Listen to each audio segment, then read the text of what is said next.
హైదరాబాద్లోని prism pub కాల్పుల ఘటన తర్వాత విజయవాడ పోలీసులు అలర్ట్ అయ్యారు. విజయవాడ పోలీసులు హైదరాబాద్కు బయలుదేరారు. ప్రిజం పబ్ దగ్గర పోలీసులపై కాల్పులు జరిపిన గజ దొంగ ప్రభాకర్ ప్రస్తుతం హైదరాబాద్ పోలీసుల అదుపులో ఉన్నాడు. ప్రభాకర్ కోసం విజయవాడ పోలీసులు 8 నెలలుగా గాలిస్తున్నారు. గతేడాది పట్టుమట్ట పిఎస్ పరిధిలో ఇంజనీరింగ్ కాలేజ్లో దోపిడీ చేసిన కేసులో బత్తుల ప్రభాకర్పై కేసుంది. గజ దొంగ ప్రభాకర్ కోసం ఇతర రాష్ట్రాల్లో గాలిస్తున్న విజయవాడ పోలీసులు తాజాగా అరెస్ట్ అయినట్టు తెలియడంతో విజయవాడ పోలీసులు హైదరాబాద్కు బయలుదేరారు.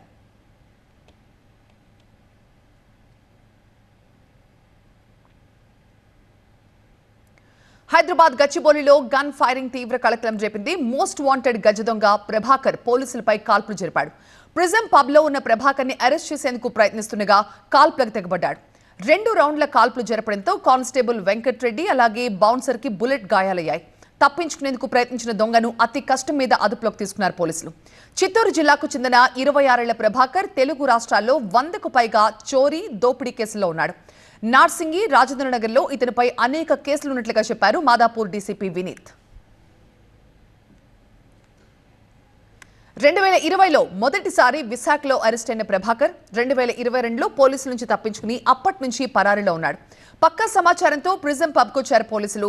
Most wanted criminal Battula Prabhakar ని ట్రాక్ చేస్తూ అదుపులోకి తీసుకునే ప్రయత్నం చేశారు.